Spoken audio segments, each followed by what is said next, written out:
Buli Lwakusatu tubeera ne Harold KAIJA, tubeera ne Honorable Godfrey Kiwanda Suubi kukubaganya birowoozo ku nsonga eziri mu kiseera kino kyennyini. Wiiki ewedde era twakulaga eggulire nga His Excellency the President awa ekiragiro nti emivumba egy'engoye egiweerebwe okuyingiza engoye enkadde mu ggwanga Uganda kukome. President Museveni yali agulawo Amakolero 16 mu bitundu eby'Embale.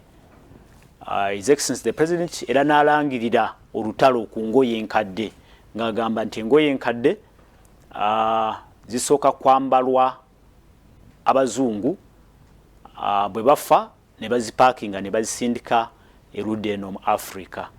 President Museveni era n'ajjukiza Abannayuganda nti waliwo ne poliisi eya Buy Uganda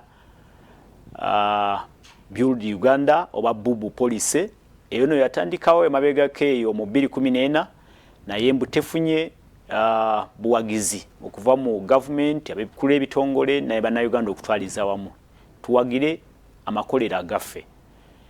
Era President Museveni mu ddoboozi lye erimu n'asaba nti Bannayuganda yenna bamuwagire ensonga eno etandikirewo amangu nnyo n'embiro.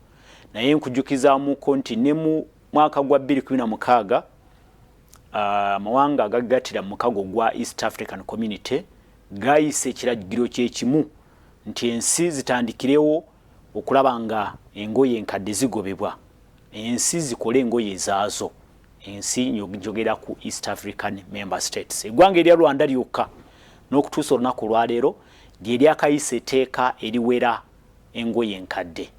Tusuubire ki ne wano kisoboka oba tekisoboka? Kyekibuuzo kye tugenda okubuuza. Honorable KAIJA Harold akubuuzeeko tutandike program. Neyaza nnyo muganda wange Apollo.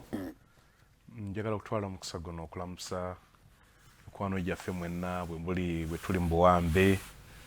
Njagala okubasa kubanga mukwano gyanadde ku Dream ne baŋŋamba wayitayokko restaurant naye nabiraga nti Aisha miraddeko Namiro waliwo omwala mulokole Kansiime omwala omukigo oyo asinga okubeera ow'ekisa religious agikola ki abeerako. Waliwo n'omusajja wange bamuyita Lubega Tolman muvuzi wa mmotoka za mpaka ni mukwano gwange ali mu sport eyo. Omulala agirimu nalinga muwagira nga ndi muto bamuyita Samusali juzi namuli okuledo nensanyuka nnyo nga avuga mmotoka bagitanga Datsun PA10 ngatu mwena ina nkojja nga yaganye mmotoka z'empaka kati nga tunyumye emmotoka ezo n'olwalejo. So juzi nali ne Lubega nga tugezaako okunyumya emmotoka eziriko ne tunywa na ziri ezaavaako. So n'olwekyo abo mikwano gyange mwenna njagala okusasira abo bonna abafunye ebizibu yonna gye mubadde n'abalina bimwanguddeko. Juzi naliko ku weekend naliko Kayonga nga ne graduation y'omuwala Ndagire Helen yali afuna degree ye mu mateeka. Omwala nno yali mu class yemu King's College Buddo Lubayo kya abaana yali ngasoma na Yvonne kulanti osanti na Yvonne Namaganda yali badde ng'olwaliro nga naye amaliriza. So emotions azizenyo nga maama we atujjukiza olunaku olwo yagweddala okudduka okuva ewaabwe okutuuka e Buddo okunoonya omwana nga buli agenda kutambuzaawo bigere naye neyanza nnyo musawo okulaba nga owerera omwana n'atuuka ku erevo. Waliwo abaninda Emityana ku Sande embeera yannemesera wali omuvubuka affe Nsubuga nga naye ayina graduation party eyo nennemerera okukola ki okutuukayo ne baŋŋamba byatambula bulungi nammwe abalala wonna wonna. Ku Friday tiimu yaffe eya Rescue Gwanga Mujje egenda kubeera Mwacholi region. Rescue Uganda Chichi Rescue FDC Rescue Uganda Chichi ye tiimu yaffe egezaako okulwana okulaba nga Museveni takwata FDC ente gye bayita pressure group nayo mpya okugisiba ku gaali. So nti retired Colonel Dr. KIZZA BESIGYE, Honorable Semweju, Gonde, his worship, the Lord Mayor, Elias Lukwago ne team endala yonna Honorable Kajina Salamu Soimba bajja kubeerayo waggulu eyo nga twogeraziganya n'abakulembeze baffe. Saturday nja kuba Busoga sub-region n'okugezga n'abantu ab'Ebukedi nga tugezaako okulaba nga tubeera ku layini emu okulaba bukibutambuza olutabalo luno. Mbagaliza okulaba okulungi n'okulira okulungi mwe twamanyira nnyo lwedi n'okulaba obulungi mwena gye muli mu nsi yonna mikwano gyange embalala amanyi bakola ki banyo mu town waliwo omusajja bamuyita Mubiru namusanka mbalala mu town awo nga naga sigibirako mikwano gyange abali Kasese ne realizing nti balabi basooti so byegentera okusanga abantu nagamba sivaako ngamba nkoyazi mukwano gwange kansa lukwaya nawe ye mulabi wa salt siwa program wero kati nzasanga ko busanzi fitting am program ye kansa lukwaya hendo kwali navala mwena kale tweyanzege abalaba Salt TV program munyo kumacha Harold KAIJA ndoza tugende ku nsonga yenyine naye nga tandika program kankujukize nti osobola okufuuka ekitundu ku program eno sindika obaka otese mu program muno mwenyini ku noti 7 noti emu mukaga noti mwenda noti mukaga tukuba simu ne sindika obaka ku WhatsApp messages oba sindika SMS ezaffe enkadde otubulire olowooza ki ku kiragiro kya president ekyokukwera engoye enkadde kisoboka wane Uganda oba nedda? Honorable KAIJA ndoza tugende ku nsonga mugamba agatteko n'erinnya lye ne gyava tunyumye n'omuntu guttigiira olowooza ki ku kiragiro kino mu kaseera kano kenyini? Neyanza nnyo neyanzeke Uganda enjawulo gyerina n'Amerika. America inaza bayita executive orders. President ebiragiro byajja n'alagira ne processes. Era kizibu nnyo okulaba nti President wa America awadde ekiragiro. Nga kiwawaasi yewunyisa bannansi. Kubanga President wa America agenda okujja okwogera ng'ebitongole byonna ebikwatagana ku ensi byatudde gw'ogirabanga ekike kiba advisors mabaani kweba consultant naawe nga nga nti ekyo naffe bulijjo kye tulinda naye ndowooza eno mu Uganda oba ne mu Africa twamanyira nnyo obwannakyemalira nti gw'otuuka awantu n'obabala n'ogakambawo ekibasanyusa. Kakati bwabeera n'awa mikwano gye abatunga engoye ng'agamba nti ki mpeze engoye enkadde tojja kuziwera mu piecemeal ngoye zokka bawerako zi fridge ezikyaliwo wonimega wali wagamba okuwera emotoka tezikyaliwo batugaba batwakujja emirala gira ebisoboka.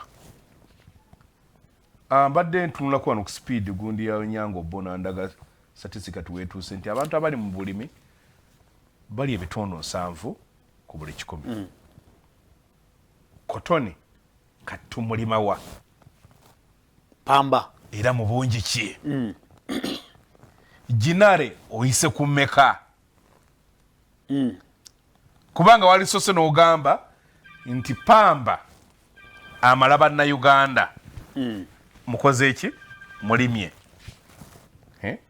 ogamba pamba amalaba na Uganda katumuyina mu store nga bw'ogamba bannange teri kugula mmere wiiki eno Apollo ngero gye bakuweereza mu kyalo ensawo nejja ku basi n'ogiteeka waka n'ogamba olwale weekend tugenda mu katale naye maama abaana bagenda okukebera mu gundi yagamba ono ayagala tufe enjala. Kakati bw'omala okukola production nojja natandika process abantu abatunga yonna gye batunga oba naawe ena gy'oli ewuzi z'olaba eziri mu Uganda zikolwa mu Uganda kuba kekali basic ewuzi nojja ng'ogira process n'otuuka gy'otuuka.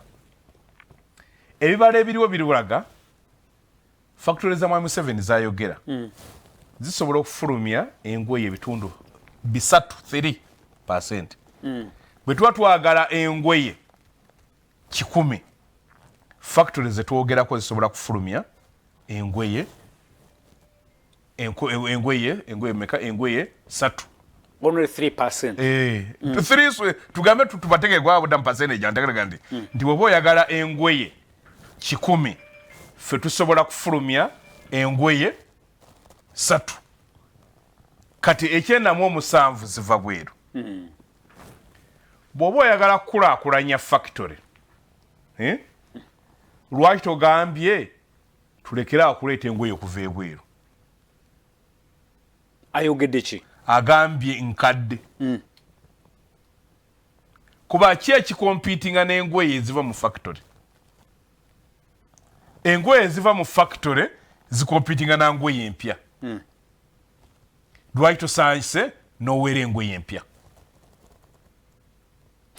Naye KAIJA ng'oggyeko ebyo byonna ekitulemeza ku ngoye enkadde kyo ki?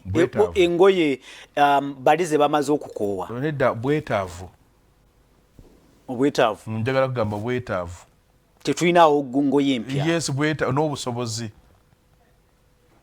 Ekiriisa omuntu eggolu gwe kyotegeeza ku dduuka kumpi ne waabwe tebatundawo omugaate. Ekitambuza omuntu ebigere boda ne takisi bataziraba. Ku myaka 6 gye tumaze nga twefuze ng'eggwanga Uganda nga twatandika ne bajjajja baffe bagenda okubeerawo nga beekolera ngoye zaabwe mu mbugo. Okitegera kye ŋŋamba? Naye emyaka 6 nga tukyayambala engoye enyambalemu enkadde. Tulaba nti kiswaza President Museveni ensonga ye togiraba mu ggumba. Anti eggamba omusajja gwe bayita Chancellor William yawandiika ekitabo The Destruction of the Black Civilization. Ng'akulaga waawo twali tutuuse ne tubula. Eno economy mwai Museveni alina okuba okwekubanga omukatuliki nti gunsingidde ddala. Tulina we twali tutuuse. Ne bajja ne babbina gundi ya privatization. Zi factories bwe zaagenda n'eri okulima pamba ne kufa. Ezali zilint marketing boards. Yes, ezali zilint marketing boards, gundi nga zaali nga capacity nga teri mwana wa somero atayambala jinja. Nga kitegeeza uniform atayambala jinja. N'engoye enkadde zino okuyingira zaayingira nga zizze kuyamba ku bantu abaali bavudde mu lutalo. Abaavu buli omu nze twayambalanga engatto zitwagendanga mu bata. Nagenda ntaata ntugenda mu bata nagula engatto ya bata. Kati bameka abasobola okuyimira mu bata ne bagulamu engatto z'abaana. Kubanga engatto ya mitwalo 10, 2, 3. Ezo mulimu ensawo za kasooli 2. Agulira omwana engatto y'okusoma. Bameka abakisobola. Kuba kye ne mu kugamba soko ogende mu production nti ne bw'onaaba tosobola kuzikozesa pase pamba omwengo omutunda ebweru. Kakati bw'ojja omutunda ebweru n'ojja n'ogamba nti bano abamusunsula bakuze. Kiga tutandika okugira ewuzi, tutandika okutunga engoye enyangu yangu. Kyenjagala okubuuza KAIJA, ekitulemye ye technology ekola olugoye just kyekitulemya. Ekitubuze ly'ettaka ejjimba erisobola okulima pamba waffe. Kiki ekigaana? Ekintu ekiziwo nsibaana okugamba eggwanga nga lina abakulembeze nga tebalina vision eri clear oba ekirooto ekiri clear bwe muti omutambula. Anti omukulembeze wuno yakireese kati. Anti kyeni mugamba ali eri ku gwaita tero enda wasemba. Bw'otuuka eka n'ogamba bannange nze n'omugenyi mumwe juice. Obuzuno omusajja obutunda yabulese wano. Oluusi nga ne sukwayi tewamulese waka. So kyogamba banno obenga oyina ebirala ebikisa ngugambye alina 3% ey'engoye. Kakati bubaza ofulumya naye oze kutagetinga ate engoye enkadde ani avuganya n'engoye z'okola ngoye enkadde oba ngoye empya. nze ndowooza engoye enkadde ze zivuganya empya ezaffe ez'awantu kubanga abali wali ebugolobi babayita ba fine spinners ndowooza be bakola engoye empya betumanyi bavuganya nani bavuganya n'owino owino yeeyuwa engoye enkadde kwayite yaabwe evuganya n'owino no option eriwo ey'okubiri eki option kuliko n'olugoye olupya teriyo saati mpya ziva bweru Lwaki sakyo tevuganya His Excellency the President. Omuntu ayagala ekipya. Kati agambye nti mumpagire bannayuganda. Mumpagire nzigudewo olutalo okulwanyisa engoye enkadde. KAIJA Lwaki towagira awo. Ndi mukugamba ffe mu byenfuna byonna byonna tubirowoozaako. Oyinza kinkugaye bw'obanga okya producing 3%. Ebitundu bisatu. Ate nga ne 3% agenda okebere batunga ngweye. Wano bw'oba toyina pamba ekitegeeza ekisooka okuyingirawo pamba era sane ne zigenda ebweru abantu bali kibaleeta bakwata n'engoye zennyini ne bajja ne bazisaako lebbo genda okinoonyerezeeko KAIJA olwaleero bwe tusalawo eteeka ne liyita nti tuweze oba engoye nti engoye enkadde tuziwadde emyezi kale 6 tuliziwere okuva wano mu ggwanga Uganda tekisoboka tetusobola kituukiriza ne tugamba nti abalimi olwaleero kati mutandika okulima pamba mu myezi 6 tujja kuba tutandise okukola ki okukola engoye zaffe bakale omwaka gumu tekisobola kati njagala kugamba bw'ogamba nti mu myezi 6 omwaka oba omwaka gumu ng'essaawa zino olina 3% osaa kufulumya ngoye 3 ku 100 ezeetaagisa mwegyo omwaka 6 mwosobola okuleeta engoye waakiri otuuka ku 50%. Kyengamba nti tebeera ntandikwa nedambuuza ne tulinyisa production ya cotton tuteekawo amakolero amangu agasobola okwanga okuspinninga kibayita okubeera realistic gwe Uganda gy'omanyi kisoboka wano bakugamba ebintu bya simanyi okukebera emmotoka yes smart wa esala smart biki SGR technologies kyakomawa n'abantu babajjako bw'Uganda namugina bwe haba tugenda number plate digital number byakomyewa nti kubanga wano ebintu byaffe babiddukanya nga ddiiru bakoze ensobi kati mu kino kati waliwo omuntu abavubuka abajja ne basomera mu Museveni kakati bano ezo factory ezo zirimu ne baddiira ng'ayagala kufuna loan ya African Development Bank nina siku giteka mu ngoye ng'ayina ebintu bira byalikola ki byagiteekamu kakati twafunye market nene nnyo mutuwe ssente wala abatulimba zibaasi baŋŋamba mbu baali balina ddiiru yaabwe naye nga African Development Bank abula ne World Bank waliwo ebintu bye batateekamu ssente kati olina kuleeta proposal ng'ekwata ku bantu anedda bakuwole ssente ezo naye gwe nga gundi gy'ogenda mu business eri commercial kali nga bagiraba nti ebayo KAIJA ogamba nti kino tekisoboka president kyayogera as of now tekikola tekisoboka olwaleero nkulaze fridge tezikyajja fridge enkadde zikyajja kakati ogambye engoye ezengato zo zigirenga zijja ndoza tandise n'engoye engato nedda kati mwezi factory mwe wekola obuleega mpulira masaati mulimu ekola bu vesti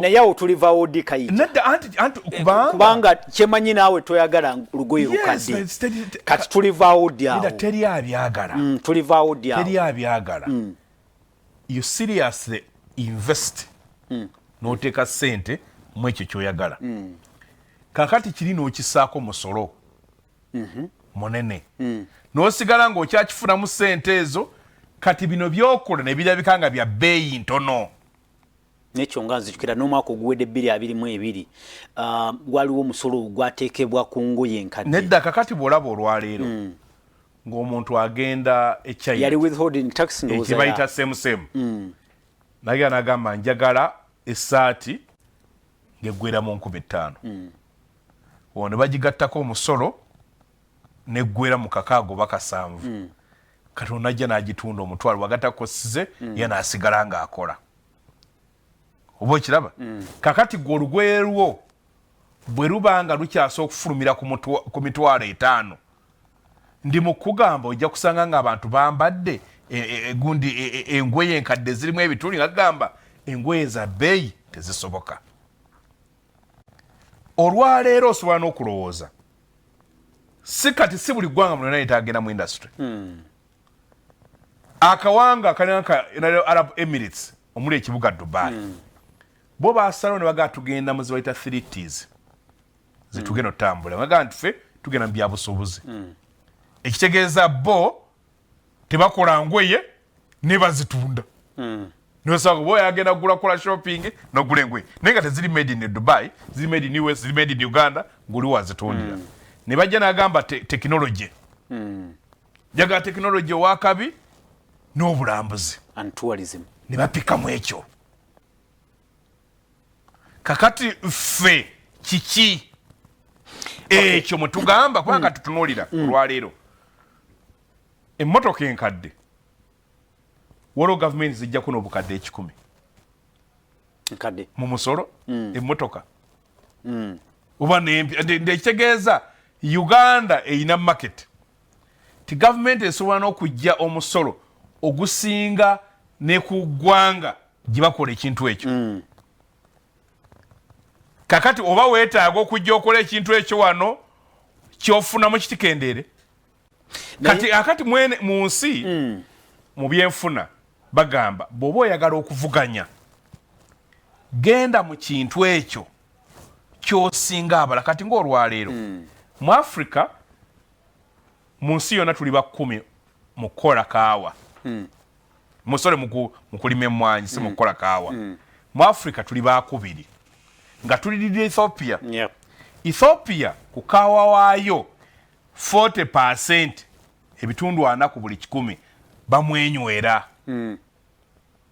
kati enkaaga yefuluma wano mu Uganda okunywa kwawa tekuwera 10% batadde mu sente ba promoting jenemuga ndiki kubanga jwejegera nti waliwo omuntu yanjigiza okunywa kikawa bambi awo muleme ne bamutanga mukyala mubiru nga neighbor waffe era mwami mubiru wabako wali mutumini musajja ali mu myaka 9+ kati mukyala we yalinga njega nnyo nga ne mutu yanjigiza okunywa kikawa naye nga kaawa amukolera waka nandetako nenjiga okunywa kaawa kyayinze bwe muteekako amajaani kyayita mpoomera ayite kofi kakati kwekyo kyoyinako ne mu nsi yonna kibakukukolinga nga kyoli mu ssente lwaki tosooka ne weenyigira mu ekyo nojja n'ogamba KAIJA kyoteesa tusigale nga twambala mivumba tusigale nga twambala ngoye enkadde ogamba tukole tutya sigambye mbu tusigale nga twambala mivumba ng'eringa bw'olinyisa level ey'okukola engoye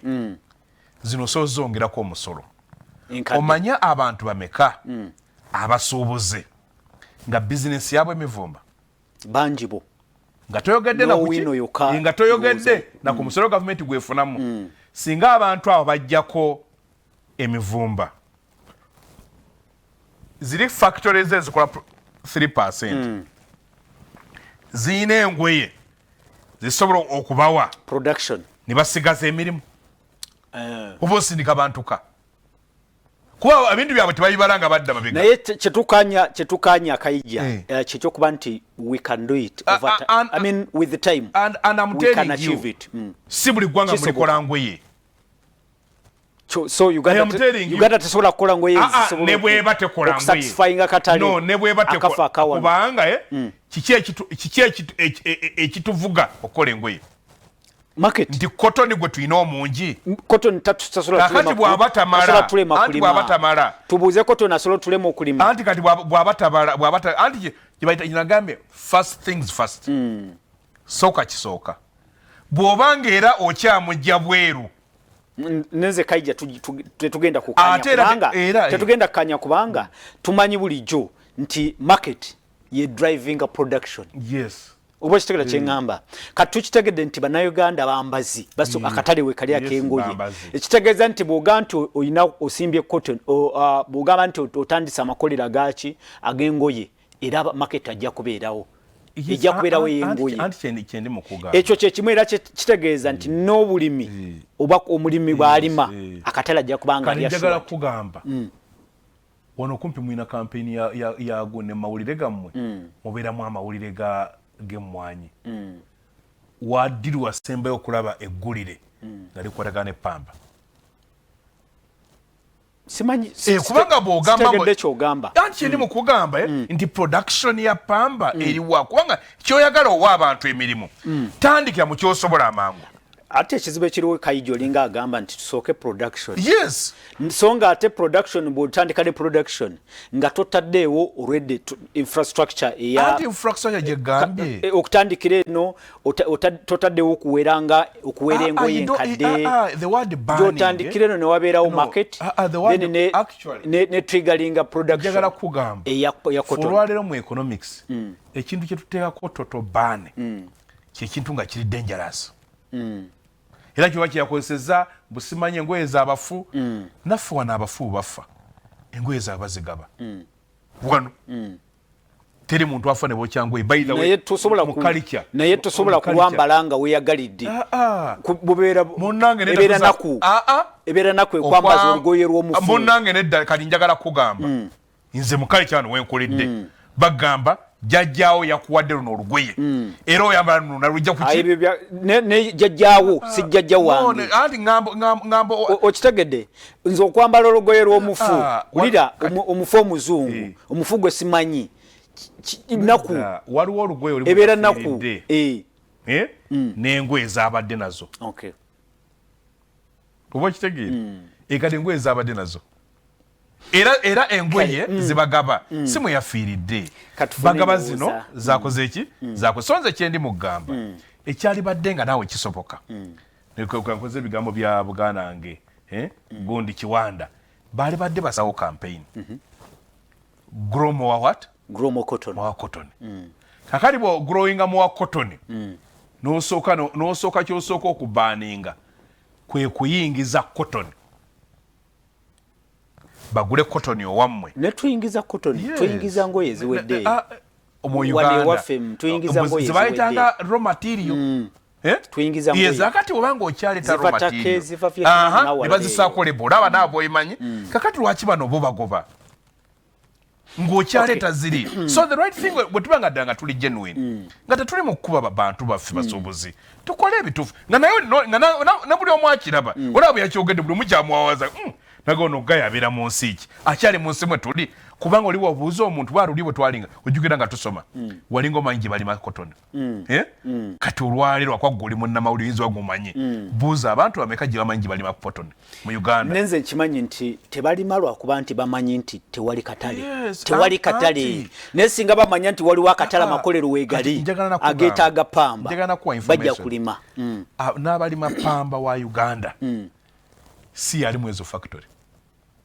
katufune ndowooza z'abatulaba mwanya Museveni yamusuubula era amu exportinga kale katufune ndowooza z'abatulaba ku Soul TV program omunyo ku makya president ekiragiro kye ekyokuwera engoye enkadde olaba nga lazima kisoboka mu ggwanga Uganda oba nedda sindika obubaka tujja kutandikira kono yennyini eyasindise obubaka amannya ye Sempija Eddie Mayor to be Bweyogere division agamba nti engoye enkadde bazireke asobola agule empya kubanga si buli muntu nti alina ssente ndowooza ekyo akiteekako beeyi y'engoye empya kuba olugoye olupya ndowooza lwa beeyi nzikira wano nayitiru yali ezzeemu okukola engoye wano naye sebo olugoye lwa nayitiru okugula wano beeyi kubanga olina unemployment gye tulina abo bo bakoze ki bagobyemu bona abalanga omusala go bafuna temukuba simu mikwano gyaffe sindika obubaka nga ono bwagamba nti ye Tugume Yoweri Tugume Yoweri praise God ndowooza kisoboka yagamba nti kisoboka kubanga n'akaveera bekaveera izino bakawera akaveera bakawera ne bawera akali waggulu wa microns 1.5 omubiri omunene bwe bawera nedda oyo mu literature tugita sarcasm kyabadde agamba gwe bw'obulaba n'obuvuga tobulaba nga bwetolo agamba alinga agamba nti bwakawera naye kakyaliwo kola kisoboka kuba twagamba naye asose gamba nti alowooza kisoboka anti gw'oli omaliriza agundi yonna kuba ekyo nyamisege ntono agamba munakaveera baakawera era tekaliiwo takalaba naye nga n'empewo emanya okufuuwa n'olaba obuveera nga bujjudde baatugamba nti tugenda kubusubstitute tugenda kubuwanyisiganya ne paper bag olaba meka nze ndowooza ekyakaveera kiva kuba kafunamu waliwo abakafunamu awo abalemedde kaveera bajje tugenda mu restaurants nawala olaba nga babawa paper bags weziri ekyeni mugola era tezinawera bw'ogenda ozikola ng'oli paketi ya paper bag agiraba ng'eringa eri cheap ya bbeeyi ntono okusinga ku buveera kubanga abantu bonna tebalowooza kyekimu nti tulowooze ku climate change kale n'omulaga kati kuvayo nti ofunamu nnyo mu kino kati oli bw'atandika okulaba n'agira olugoye kubanga okimanyi nti bagula olaba engatta empya ndowooza n'ekibulamu kwe kusomesa banze enganze tokyampa kaveera olaba sebyagala anti wa climate change agitegeera nti ne bakaba nga paper bag yabbe enene ogitwala olwa benefit obadde otunuulira n'ogula engatta empya n'ojambala olunaku olwo nekutuka kakati mu Uganda mujjamu n'endowooza mbwe engatto enkadde ngumu okusinga empya esaati enkadde ngumu okusinga empya kati eyo mindset yonna olina okutandika okugyaga nti kyova olaba mbw'oli abaana bayitaana engoye empya nibazooza sebo banenya nnyo obutasoma message zaabwe onagamba nti bambi tukopye nnyo ebyebweru naye president nga yalemu okugula esaati endala ayinemu yokka nedda president china saati buli naku ayambala saati mpya so ate ne saati za president zonna zikolebwa wano za wano era akikola agula simulabanga shopping sigirabanga nekyemanyi ku budget kuliko miliyoni ya saati za wano za president era ye yakitandika dda bamapulungamu namolo yalaka yabalanga ogenza kola shopping ekyo kiina ko gundi Serugo Joseph agamba ali Lusaka Zambia engoye enkadde bazirekewo eggwanga lyaffe likyali wansi nnyo aga nti eggwanga likyakula oba oliawo kizibu nnyo okuguba engoye enkadde tweyanza nnyo Joseph ali Zambia Lusaka. Good morning, thanks for the show. I think that ban on second-hand imported clothes is good, but Ugandans are not ready for this. Not yet. Pocket wise nti mu nsawo yandibanga tejja bakiriza kola ki no ne capacity tejja bakiriza okubanga ensonga enegenda maso tuwadde linnya lyo naye genda maso. Thanks, this is Mafu here in Oyam. People are moving naked. Agamba nti Oyam abantu batambula naked. Ategeeza kyawo nedda abantu obusobozi obwavu akanenda nosaana omuntu omukulu nga ina olugero lulimu ekituli ndoza ategeeza bwavu yes obwavu era ddamu kiri banga tusobola ngoye empya oba yandibanga ategeeza nti engoye enkadde ziyulika no kyategeeza bwavu kubanga Oyamu ngimanyi Oyamu abantu baffe baavu nnyo nakavayo najuza okuziika abantu baffe noze mu Uganda katuje obubaka bwabwe agamba nti I am Julius, praise the Lord. It is not fair at all because even cotton is grown at a very low scale in Uganda, and also there is a creation of unemployment more so to the youth and some aged women. Those ategeeza abakola abatunda engoye enkadde. That is an indication that the whole of Owino market will be closed. It is not fair. No, botiki bwosinga okulaba bw'abaana abawala abamaze digwi ne babulwa emirimu bonna oba obugadde nga atega immediate oba bagaye nti omwezi ogujja gwe parking ogende eka kyenkubuuziza nti ziri factory zagambye zisobola nenze kayija bova ono nga toyanukudde ekibuuzo kyange tona kyanukula bulungi era ndoza n'abatula bandi agado kitegeera twagala tusigale nga twambadde engoye enkadde tulizambala kutuuka ddi nkugambye nti ne bajjajja baffe abatusookawo beekoleranga engoye ezaabwe wano mu mbugo naye tetuswala kubanga n'olwaleero tukyayambala ngoye enkadde ez'abafu Museveni asooka yekuba ogukonde kasooka embuuzo ono mwebale kuweereza nze kyambadde Ibrahim ago engoye bazireke basooke bamalewo obuveera nti engoye ze ziba zikola ki zo zandibanga si kizibu nyongo kino mukibaninga kiba kyabalemi ate nga musarako ekirala tujagenda okwesanga nga tulieno tubuukira kino nakiri kale onagamba nti Salt Media thank you so much. I think engoye enkadde is a big problem to us. Is not a big problem to us in those chategeza. Let us first fight corruption. Dr. Rock alisanga. It's a big problem to us. Let us fight corruption. Ayinza okubategeeza nti enguzi obolio elemeseza. No, agamba nti kyandibanga kizibu engoye enkadde. I don't think mutufu. I don't think engoye enkadde is a big problem. Kizibe kikulu. Agamba kizibe kikulu corruption. Thank you so much Dr. Rock Esanga. Oyo no mulabi waffe ow'olulango Dr. Rock Esanga. Tulabira abantu besanga. Good morning sir. I am Josper. I agree with Harold. Let us first focus on getting raw materials, then we go to what the president wants. Okay, thank you so much Jasper. KIZZA ne Harold KAIJA. Unagamba nti banange temukuba simu. Yes, it works because everything begins from the ground. Everything is possible. Let's just cope up with the situation. I am Wafula Jimmy. Jimmy yagamba nti kisoboka. Thank you so much Wafula Jimmy. Ile Gambia. Tutandike mpora mpora. Wano tutuseewo. Yes, wano tutuseewo. Nenda kati waliwo ebintu ebize bikyuka. Kati kyasa kumbadde nze nga ndowooza. Tokyasa kusanga abantu nga bali mu kuzinga mufu. Wala abafuneral service abajja. Neteri ya kibani nga kiri tokyakiraba. Okugaba emmere okutambuza emmere. Abaana bagamule teri ya kiwera. Niwo saane mbyala wala bayina be bapangisa nti waliwo ebintu ebijja nga bijja bibifeezing out. Emyaka nkaaga nga tukyayambala ngoye enkadde. Yensobije akubanga kiki ekigenda okujja kijjewo ekyo. Engoye enkadde. Ne be yabadayimiridde nabo. Ne ba bodyguard be agenda abakebere ayogere nabo bodyguard bambala uniform zeva wali fine spinners bugolobi ngambe engoye ezaabwe ezaleyo. Okay, Usufu Jita agamba kisoboka naye si kiteeketeeke lwansonga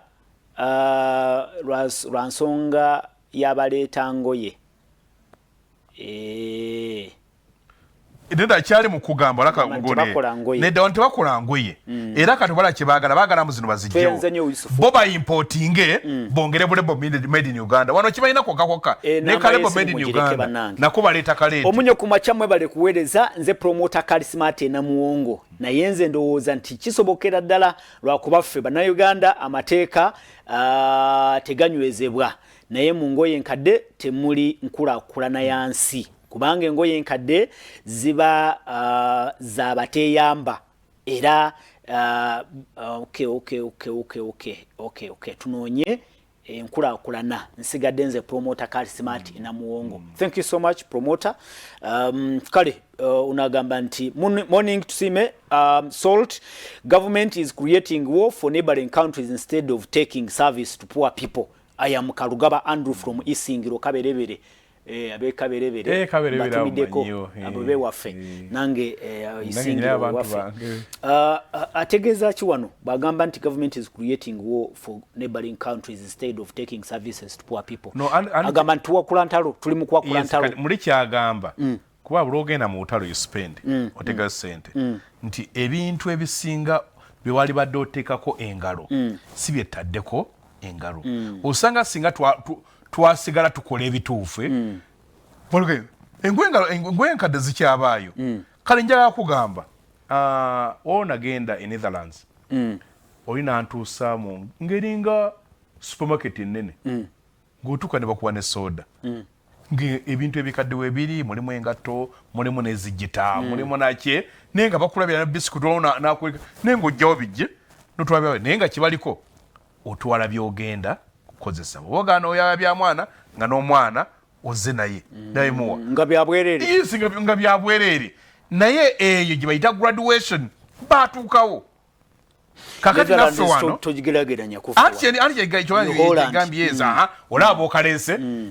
nti ffe lwaki eri babigaba byabwere wano tubigula kubanga ye capacity gye tulina. Kale abagana engoye enkadde balowooza nti bannayuganda bali ku level yaabwe babafaanana mu byenfuna era kyayogera yandiba mutuufu kubanga bwe tuba ffe tukuŋŋaanya ssente ne tukwata miliyoni ya ssente gy'owayi Museveni yagulemu engoye buli lunaku yambalemu essaati buli lunaku kati agamba kitegeeza abaana bakuŋŋaanya essaati ey'emitwalo 10. Praise God Salt, I am Kabule Ivan from Clock Tower.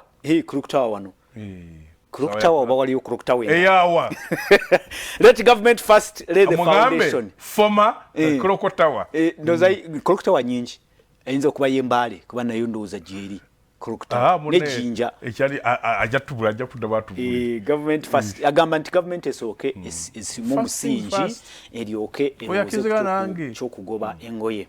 Praise God. Brother, good morning. We are tired of that. Nduza ategeeza ngoye enkadde bazigyewo musawo magi wanema kindi twayanze nnyo musawo magi mwebale kulaba mwebale kuteesa mwebale kulaba Salt TV program omunyo kumacha agamba nti bakooye engoye enkadde bazigyewo. I am Kapio Zion from Uganda Eastern Region Chibuku District. I think let President or our government cut off taxes from second hand used laptops etc. But they are charging a lot of money from these things which are coming from outside countries. Agamanti bafunako sente nyingi ku zemisolo. Ate bagamba ziwera kyategeeza ndowooza. Ogusaleho. Anti rabo nedda bw'otaddewo ban. Kyategeeza. Era olina okugulinyisa.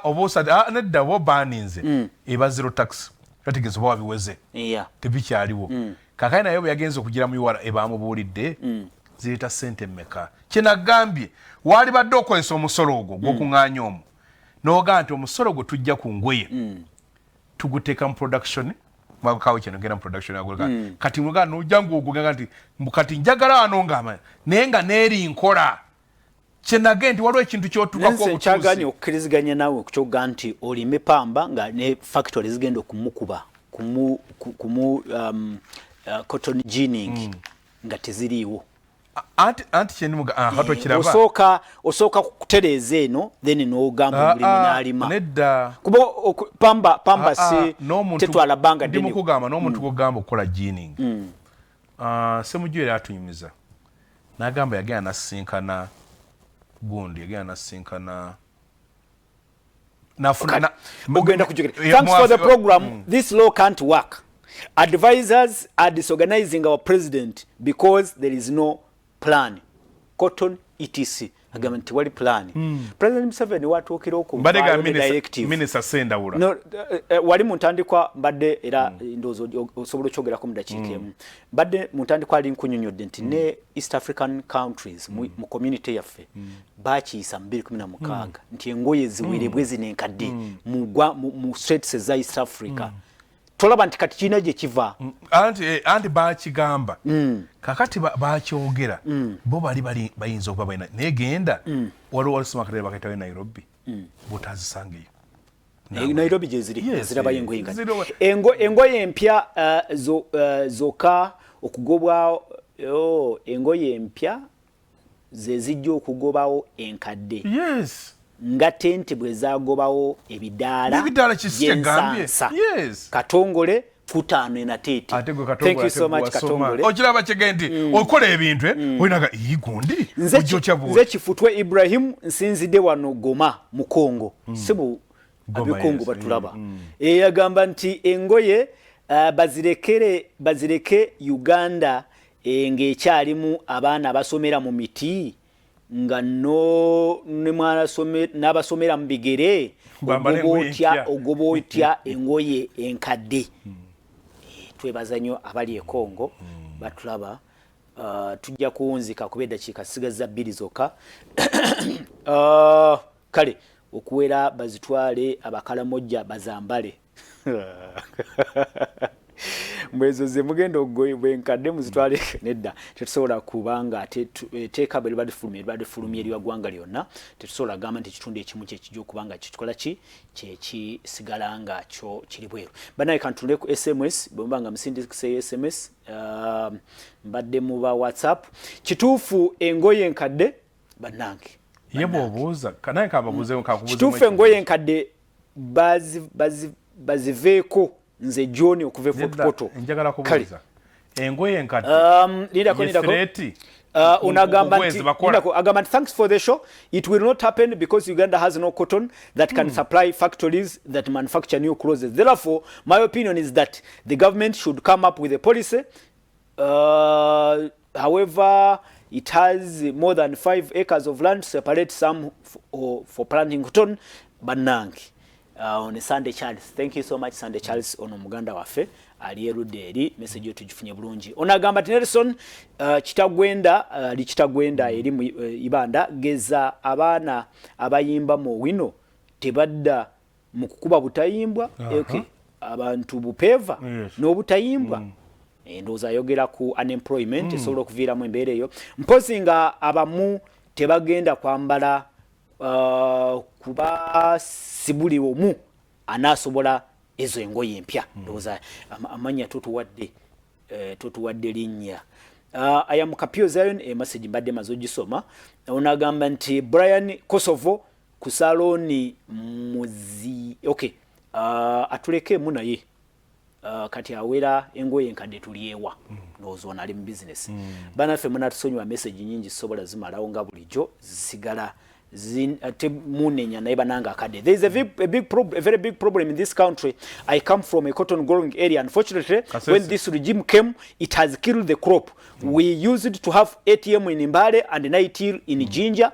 The history is wherever you went and saw green automatically banange message mpanvu. Ye Robert ali mu Kampala munatusonyi watuunzikidde wano wenyini KAIJA ekigambo ekisembayo nja kubanga tusibula kuba njagala kubebaza beno ni webale kula nti bagoberera kuba ensonga buli omu gijje bategeera issue ya ba ekibuzo kiwali buuziza engoye enkadde zivuganya nabo zibakola engoye zibakola zivuganya na ngoye empya eziri imported soko were engoye empya omaye buli ayagala olupya agula luli then ogaziye engoye empya ezijja kubaza zivugana zile mu industry anti bageba bafulumya kale abataba ku Soul TV program umunyo kumacha twebaza abasintso bakamwena n'abadde ku program twebaza Harold KAIJA twebaza production abadde bali mu control n'abadde mabega kamera